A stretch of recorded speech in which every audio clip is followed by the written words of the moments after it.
नमस्कार साथियों। स्वागत है आपका हमारे चैनल भगवत गीता वाईटी पर। यहाँ हम गीता के हर श्लोक को बहुत ही सरल भाषा में समझते हैं ताकि उसका गहरा ज्ञान हमारे जीवन का हिस्सा बन सके। आज हम जिस श्लोक को समझने जा रहे हैं वह है अध्याय 2 का 29वां श्लोक। इस श्लोक में भगवान श्री कृष्ण आत्मा के अद्भुत और रहस्यमयी स्वरूप को बताते हैं। संस्कृत श्लोक। आश्चर्यवत् पश्यति कश्चिदेनमाश्चर्यवद्वदति तथैव चान्यः। आश्चर्यवच्चैनमन्यः शृणोति श्रुत्वाप्येनम वेद न चैव कश्चित्। इसका अर्थ है, कोई व्यक्ति आत्मा को आश्चर्य की तरह देखता है, कोई उसे आश्चर्य की तरह वर्णन करता है, कोई उसे आश्चर्य की तरह सुनता है और कोई उसे सुनकर भी पूरी तरह नहीं समझ पाता।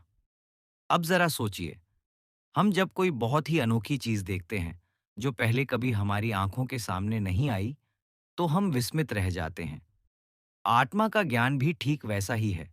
इसे देखकर, सुनकर और समझकर मनुष्य अचंभित हो जाता है, क्योंकि आत्मा ना तो आंखों से देखी जा सकती है, ना ही इसे किसी प्रयोगशाला में खोजा जा सकता है। यह भौतिक चीज नहीं है। आत्मा का स्वरूप इतना सूक्ष्म और गूढ़ है कि जब कोई इसके बारे में जानता है, तो उसके मन में यही भाव आता है। यह तो आश्चर्य है। भगवान कृष्ण कहते हैं कि कुछ लोग आत्मा को देख पाने की कोशिश करते हैं। ध्यान में बैठकर साधना करके वे आत्मा के अनुभव को पाना चाहते हैं। जब किसी को इसका थोड़ा भी अनुभव होता है, तो वह विस्मय से भर उठता है। जैसे किसी ने जीवन में पहली बार समुद्र को देखा हो या हिमालय की ऊंचाई को देखा हो, तो उसका मन आश्चर्यचकित हो जाता है। आत्मा का अनुभव भी ऐसा ही है, बल्कि उससे कहीं अधिक अद्भुत है।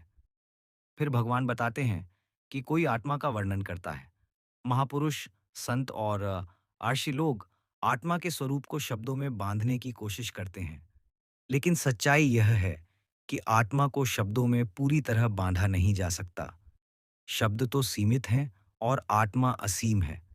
इसलिए जब कोई इसके बारे में बोलता है, तो सुनने वाला भी आश्चर्य में पड़ जाता है।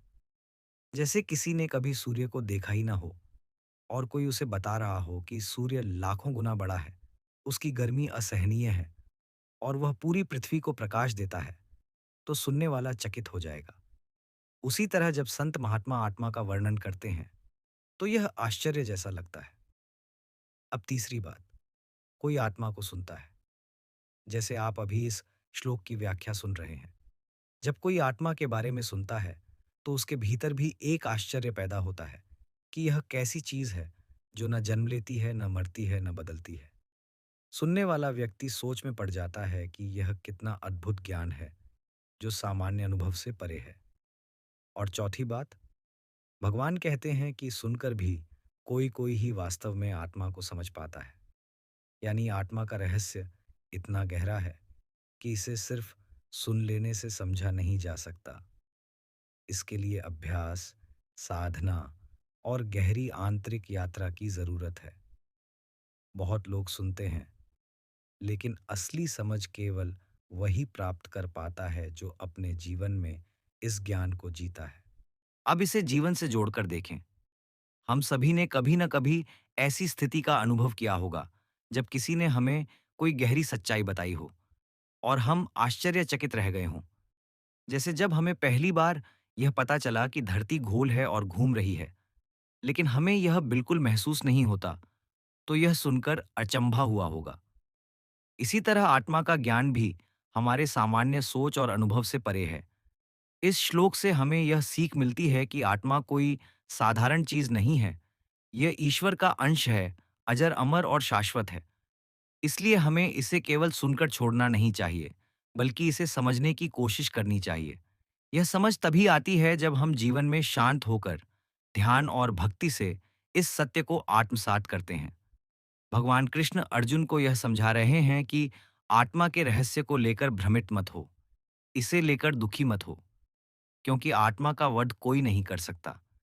यह इतनी अद्भुत है कि इसे जानने और समझने के बाद ही जीवन का असली अर्थ स्पष्ट होता है।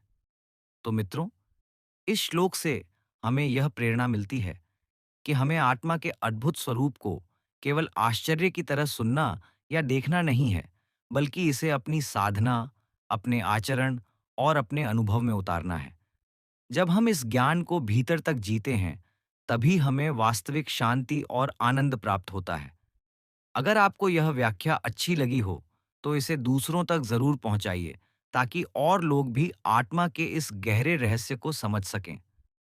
हमारे चैनल भगवत गीता यूट्यूब को सब्सक्राइब कीजिए और जुड़िए इस दिव्य यात्रा में, जहां हर श्लोक हमें जीवन का नया दृष्टिकोण देता है। अगले वीडियो में हम गीता का एक और श्लोक लेकर आएंगे। तब तक के लिए याद रखिए, आत्मा अमर है और उसे जानना ही जीवन का सबसे बड़ा आश्चर्य है।